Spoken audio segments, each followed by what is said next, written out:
My name is Adrienne, and today I'm going to be sharing with you a few organization tips that I found helpful as a homeschool mom. Like many of us, this past year I was thrown into the world of homeschooling, and something I quickly learned was the need to stay organized, especially with a toddler in tow.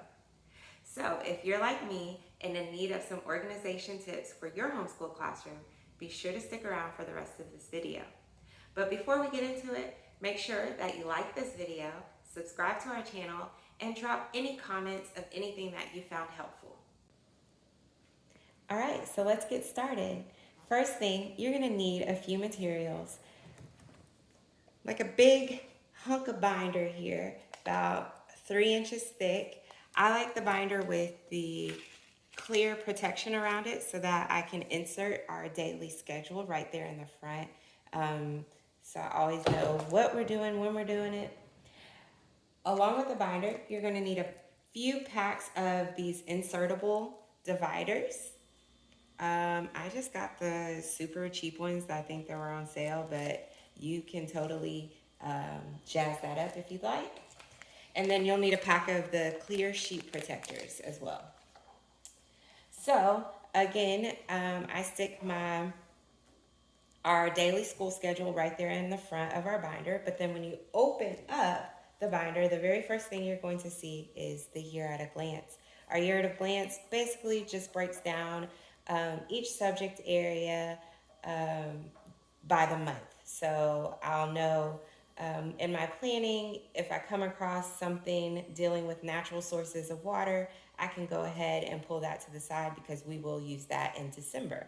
So it's really good to have your year at a glance right there in the front, so that keeps you focused all year. And I keep that in a sheet protector. The next thing you're going to see, regardless of the month of the year, it's going to be the current month that we're in. So we're currently in September, so this first section is going to have everything that we need for September.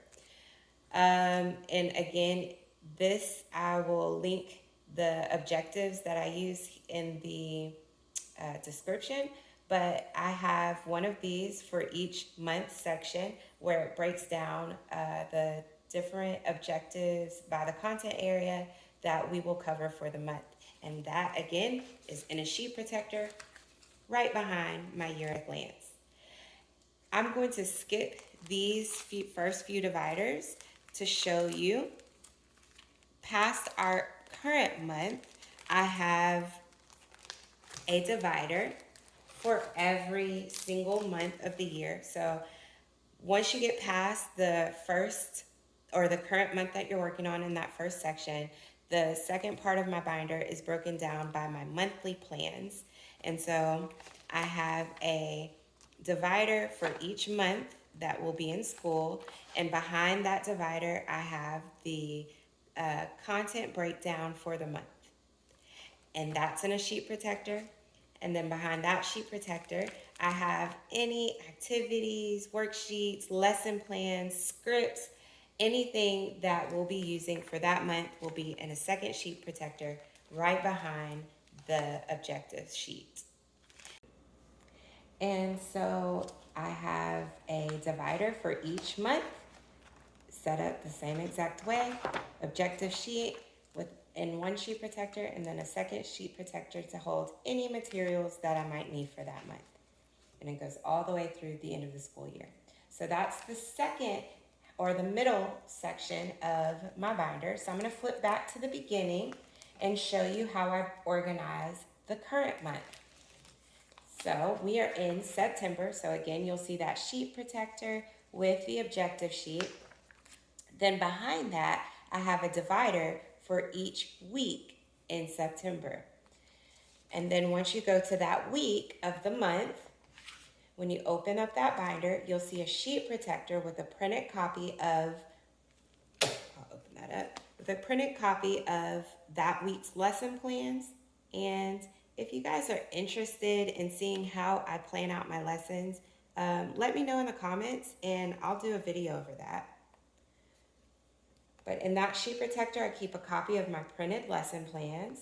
And then in the second Actually, I'm gonna keep that open. In a second sheet protector right behind my lesson plans, I keep all of the printed materials that we would need for that week. So let me just take you through an example of some of the things that I keep organized. So for our phonics lesson on making words, I have a copy of those letters that my daughter will cut out and use for a making words lesson. For social studies lesson, we're doing a community helpers puzzle, so I already have that printed and stuck behind there. This is a copy of a script for our writing lesson. Here's a phonics poem we'll be going over. So as you can see, it's pretty much just, here's our recording sheet for our sight word practice. Yeah, just anything that I had to print out that we're gonna use, I put together and I stick it right there in the sheet protector behind that week's lesson plans. Something else that I do want to make note of, on the back of the page or the handout, I make a note of the day of the week that we use it on.